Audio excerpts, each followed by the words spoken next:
and done. I'm who I am because of you. What can I give for all this love? What can I say but give you thanks?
Your name be praised, Emmanuel,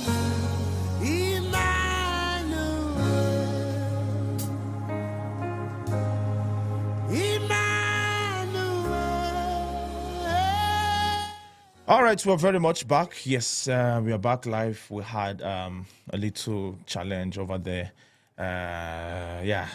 Yes, apologies. We're right back. Yes. Yeah. All right, let's quickly begin a conversation for this morning. The power or the importance of being consistent. The importance of being consistent, or you will say the power of consistency. And like I read earlier, seek ye a man who is, that is according to Proverbs 22:29. All right, let's quickly take that. Let's quickly take that, and then would okay, it says here. Let me read from the New International Version. Do you see someone skilled in their work? They will serve before kings. They will not serve before officials of low rank. Do you see someone skilled in their work? Yeah. They will serve before kings. They will not serve before officials of low rank. Now, the New Living Translation has a different angle. It says, do you see any truly competent workers?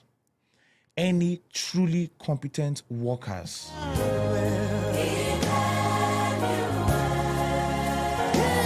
Do you see any truly competent workers? They will serve before kings rather than working for ordinary people. Do you see a man skilled in his work? He will be, stationed in the presence of kings. He will not stand before obscure men. Now, this is to say that when you want to stand before kings, if you want to stand before kings and not mere men, if you want to be relevant in that particular field, if you want to be so valuable, there is a place of skills. All right? If you want to have the opportunity to stand on the big stage, there is a space. I mean, there is a place of diligence. There is a place of competence. You can be competent enough. You can be skilled enough. You can have the best of talents. You can be so talented. You can be so equipped and all that. But if you're not consistent,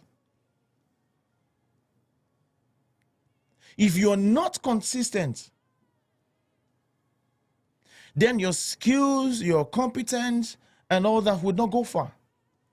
The New King James Version says, do you see a man who excels in his work? He will stand before kings. He will not stand before unknown men. So if you're under the sound of my voice, you want to be you want to be part of those that want to stand before kings and not mere men. I need you to understand that when it comes to your value, when it comes to that which you have to offer, there is a place of being skillful, there is a place of being consistent, there is a place of diligence. Consistency is a key that plays a significant role in every aspect of our lives, whether it is personal growth, professional success, or even maintaining healthy relationships. Consistency is the secret ingredient that leads to a long-term positive outcomes. I'm talking about the power of consistency this morning. The power of consistency. And if you've just joined, this is Cedarwood Luxury Online Radio. We had initial break in transmission and we are live back. We are back live. We are back online. So please do well to like, comment, and share. I want to hear from you. I'd love to know where you are watching it live from. I'd love to know, yes, what you're up to at this very moment. Okay.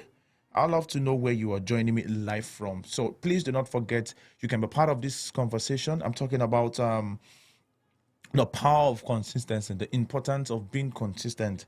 And I've just read from the book of Proverbs 22:29, yeah, if I'm not mistaken, that, you know, a man who is diligent in his work is a man that will stand before kings, that will stand before that will stand before kings and not mere men and not unknown men and not men of obscure men. All right. Before I continue, let me quickly see if my guest is already here with me. Hello, good morning. Can you hear me now?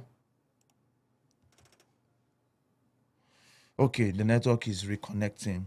All right, while I wait for that to completely, okay, can you hear me, Michael? Yes, I can. Good Yes. morning. All right, finally, my guest is here. Beautiful morning to you, Michael. How are you? Good morning. I'm very well. How are you too? I'm fine. Thank you for this time and this little privilege. All right. Yes. All right, Lagos, Nigeria. I'm speaking with Minister Michael. Please, can you introduce yourself? I mean, I know you very well. So for those that don't know you, let's just give us a brief introduction of yourself. Okay. Good morning, everybody. Good morning, Lagos. Good morning to the world also. My name is Michael. Michael Ojedili.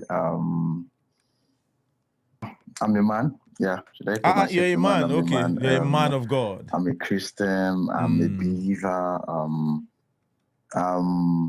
The one who has the privilege given by God to write the song Balanced Diet, which was my second single. So I'm a lover of God. Actually, that's much and all about me that everyone gets to know. I'm a lover of God. I'm a minister of God. And Mr. David, that's all on to you. That's Michael for you. Awesome. How long have you been doing music? Now, like I said, let's not talk like you know where we are coming from, but because of the fact that we're speaking to people that don't know you, all right? You get it now? So how long have you been doing gospel music? Hello, are you there? Yes, I'm there. I said, how long? Can you hear me? Hello? Yeah, I can hear you. Can you hear me? Hello? Hello. All right, can you hear me now? All right, I think I'll have to reconnect. I hear you now. Okay. Yeah, I asked, how long have you been doing music? Wow, it's so funny. That question is somehow puzzling. I've got a lot of people asking me that question. I started doing music vividly, should I say, when I was about to leave secondary school. Yeah, I guess that was as far back as 2008. Yeah, we were still just little singing. Funny enough, I didn't join the choir till like years later, maybe 3 or 4 years later. But I just grew to or I went ahead to loving music from 2008, 2009. Yeah, so I had a couple of friends that were also music lovers, and it was like they warned me about to music. They introduced me to music because I was not even, I never thought I could sing, like never before, until until the passion just came, and since then it's been quite a journey. All right, all right, all right. Awesome, awesome, awesome. Okay, that's good. Yeah, but as a music minister, what are the challenges that you've faced so far?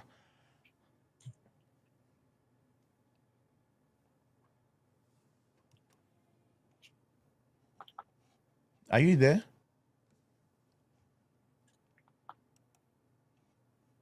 Hello?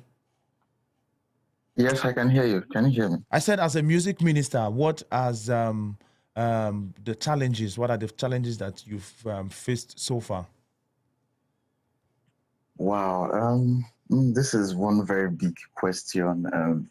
Challenges that music ministers have faced. I feel, first of all, one of the things for every music minister is you should always pray for the grace to shut your eyes to the world. I feel that is really one thing that's paramount for every music minister. From my end, that's my thought. There is a lot that is going around. There has been a lot that is going around. There is every tendency of mixing. There is every tendency of falling. First thing for me is opening your eyes to the world itself, and it's not something that you might want to do it consciously, but it takes the help of God. It takes the grace of God.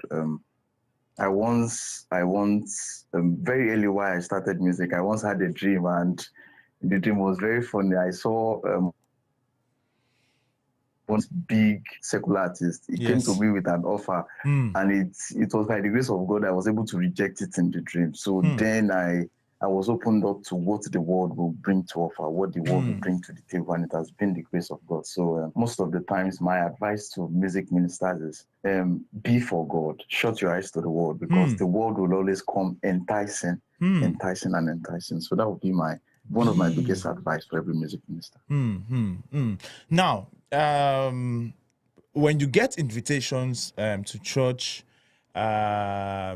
you have a church. You're currently serving in a church, right?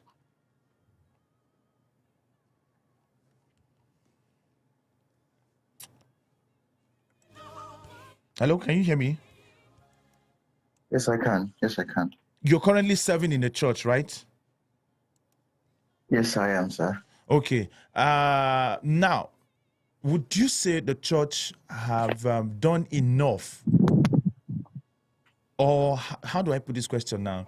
Now, how would you say the connection issues? Okay, not network. Okay. You know what? Should I put a call? Should I call you back?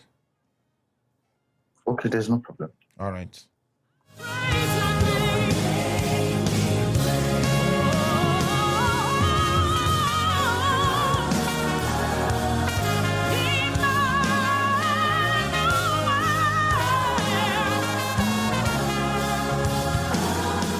Yes, if you've just joined, this is Cedarwood Luxury Online Radio, and okay, yes, I'm just gonna have a few conversation with. Just have two questions. Can you hear me now?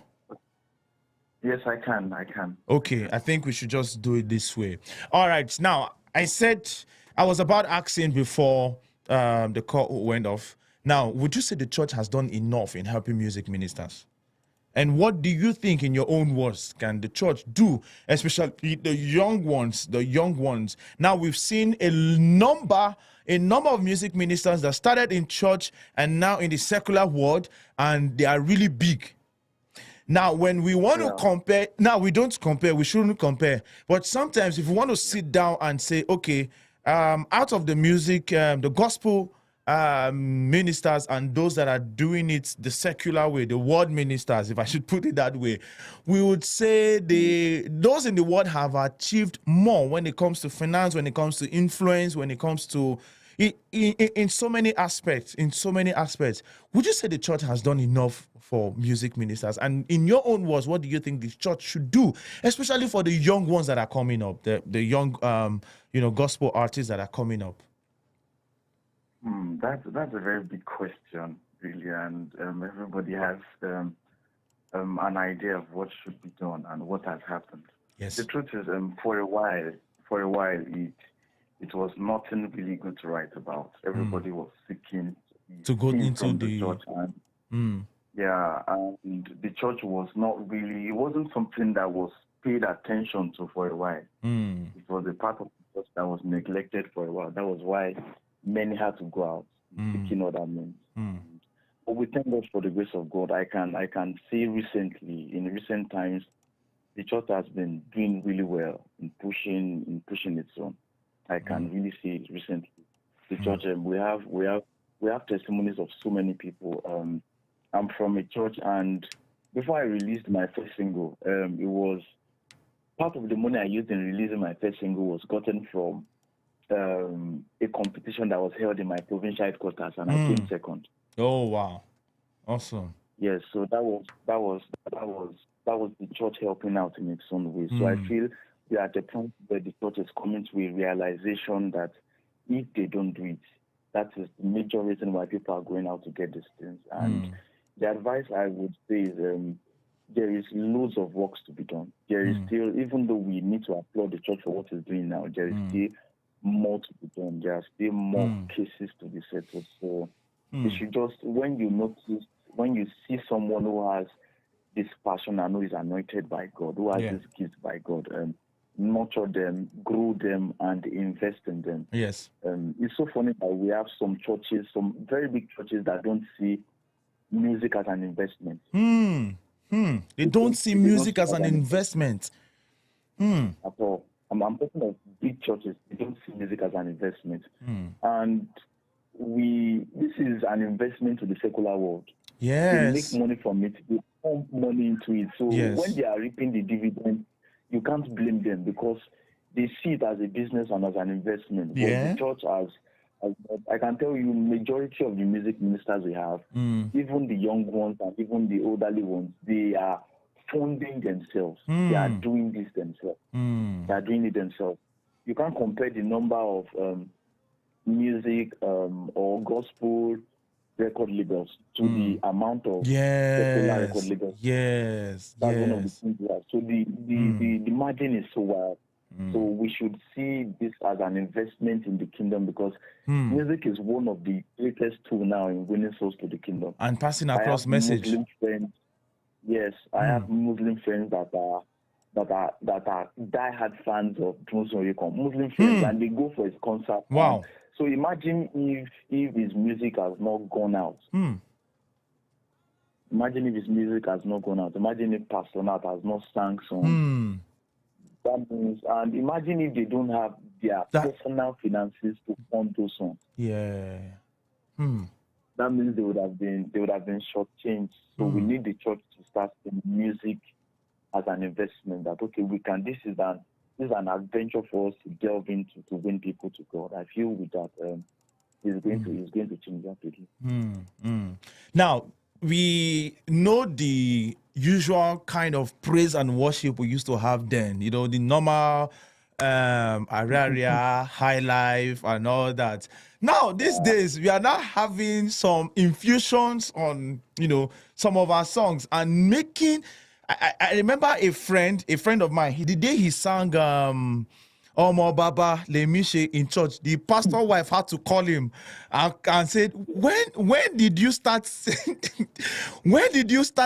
this kind of serving? I'm a piano in church. We're now having some of all these infusions. We are now having some of all this, you understand what I'm trying to say. When we now have people now doing, if you are watching the screen, you understand what I'm trying to do.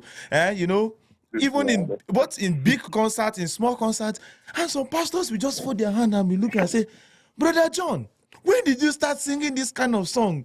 Or the pastor we call the instrumentalist or drummer. There has been this controversy about secular infusion into gospel content, especially in our gatherings. What do you have to say about that? Is that creativity, or do you see it as advancement, development, or some sort of creativity?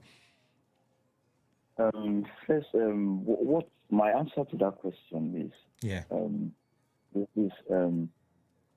first of all, let's not take out the fact that what we are doing is music. Okay. We are doing music, so and music involves a lot of creativity. Okay. It does involve creativity.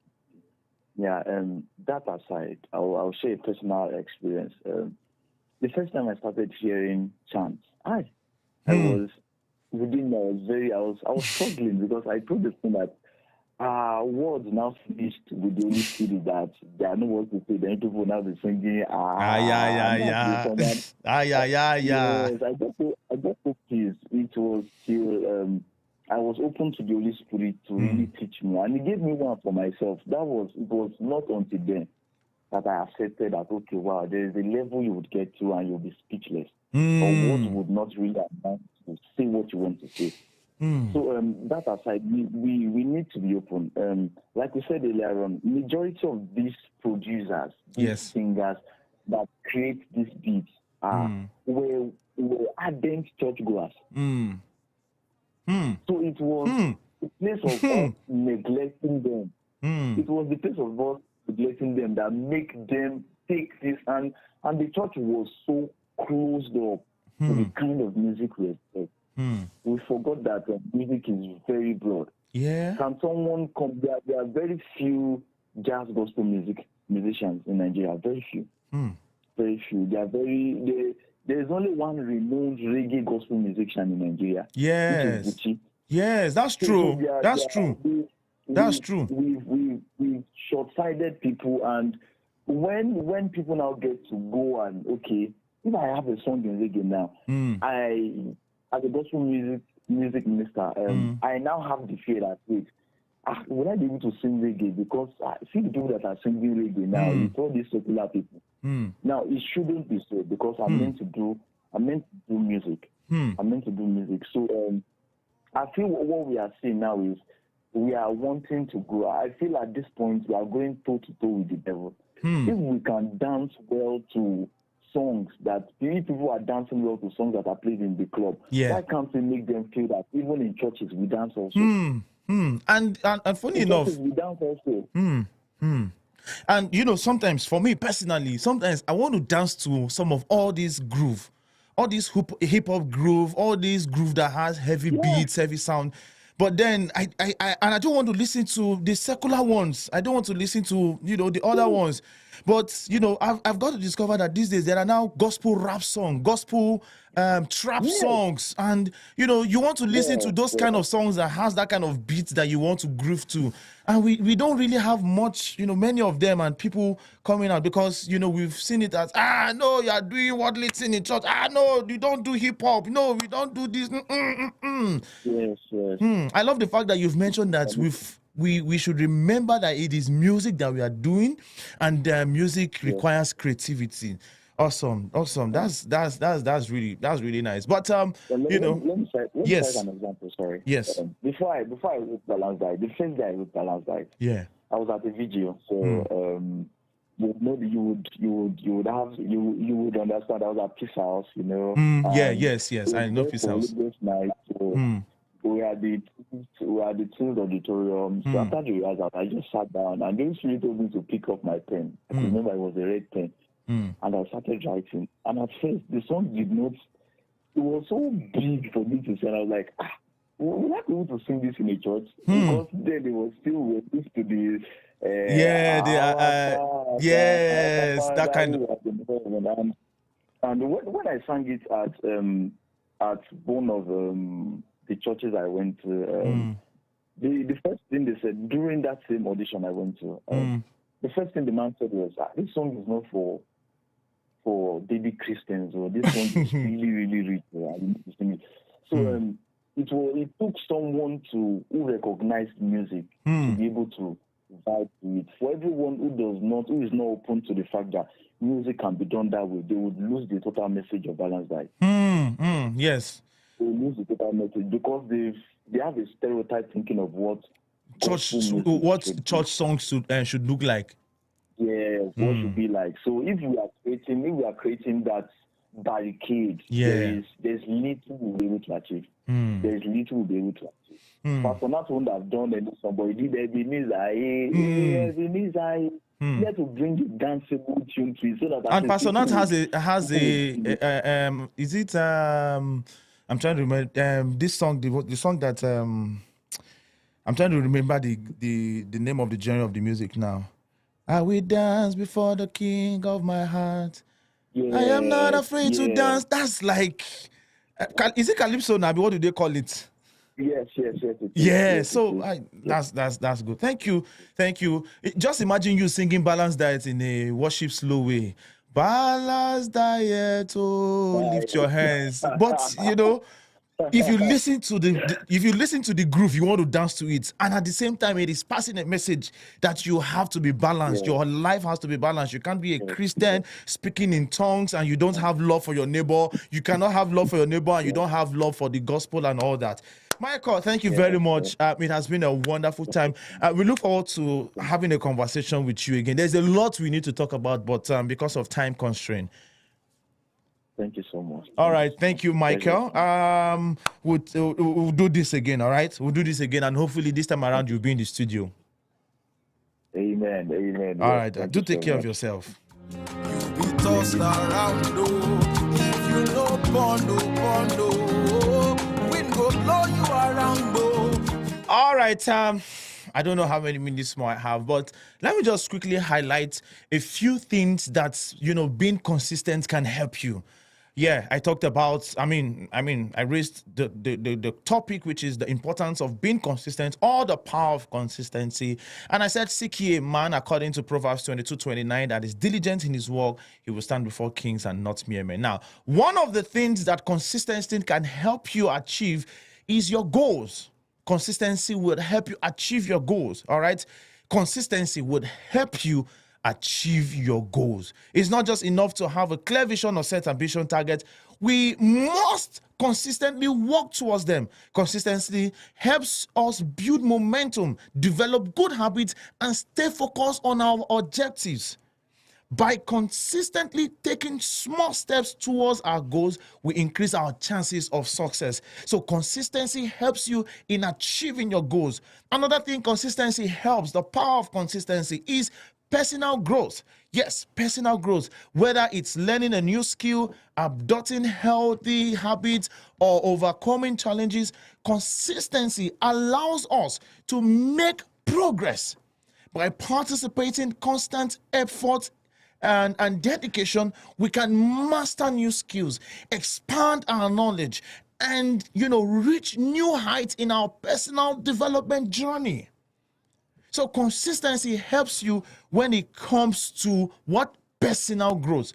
Another thing that the power of consistency would help you achieve is what? Building trust. Yes, building trust. We constantly act in certain way. Our actions become predictable and others can rely on us. When you are constant, it helps others, rely on you. It helps our actions become predictable. It helps others also rely on us. Whether it is being punctual, keeping promises, or delivering delivering quality work. Consistency creates a sense of reliability, and reliability strengthens our trust. Consistency creates a sense of reliability. When you are consistently showing a high level of competence, it creates a sense of reliability, and reliability strengthens our trust, strengthens the trust, the trust that people would have for your brand, would have for you. Another thing consistency does is, it brings about professional success. Professional success. Employers value consistent employees who constantly deliver high quality of work, meet deadlines, and demonstrate commitment.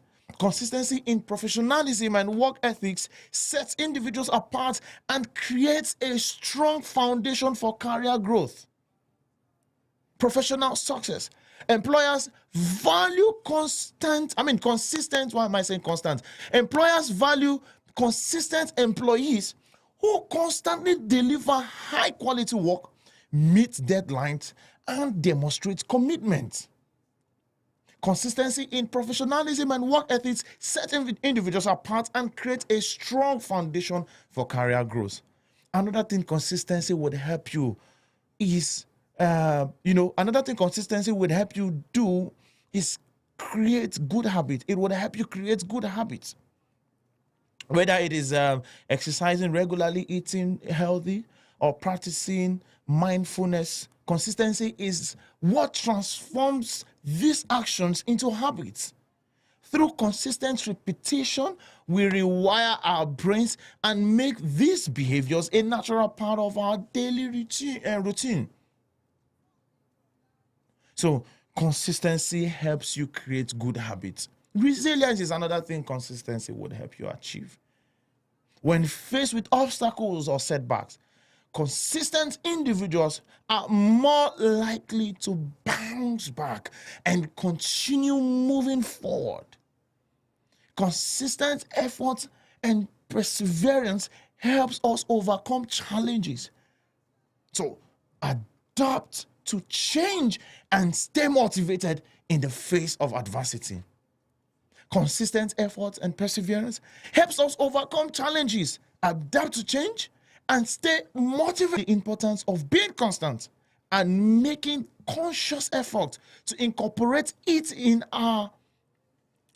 our lives, we can unlock our full potential and achieve long-lasting positive outcomes. I want to be alone. I don't want to know the world alone on the night. If you acknowledge the role, the importance of being consistent, it would make you take conscious effort. It would help you incorporate it into your day-to-day activities. It would help you unlock your full potential, hence making you achieve long-lasting positive outcomes. So irrespective of what you are doing,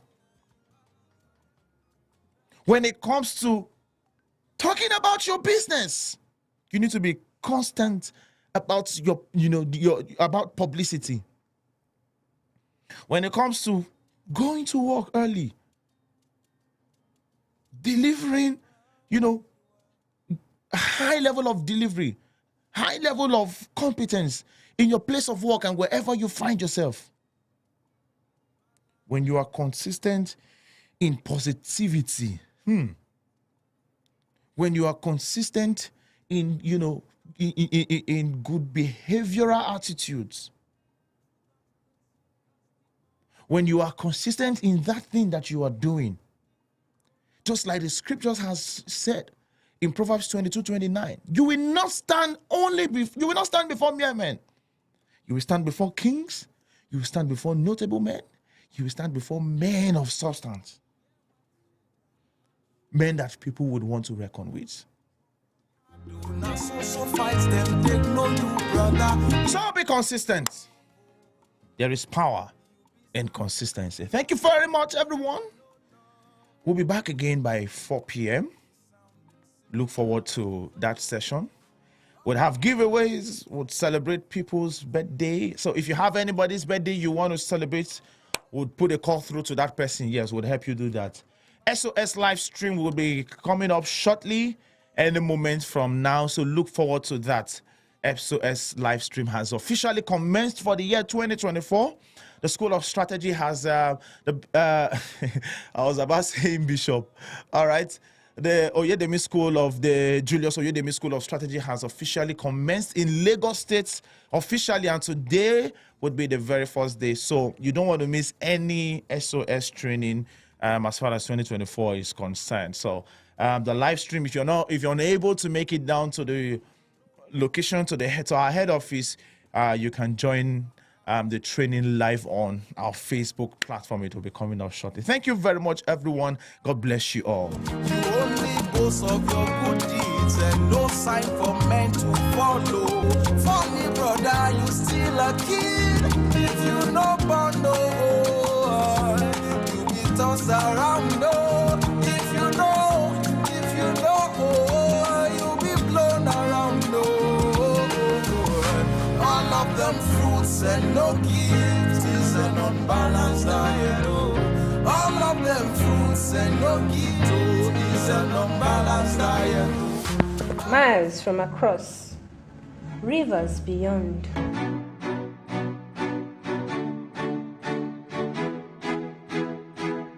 People, places, cities. Plots by plots will give you a piece from nature's abundance. Laced with infrastructure, beauty, and lush ambience. Pieces of paradise from heaven's reserve. As you journey through life's ladder, we share in your story, which is only beginning.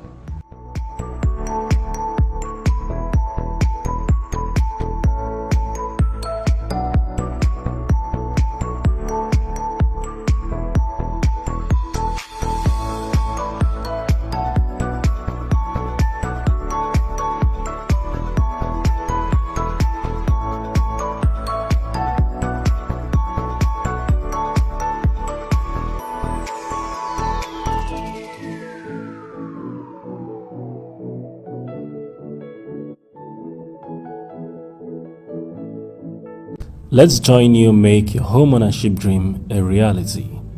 Subscribe to Cedarwood Estate today.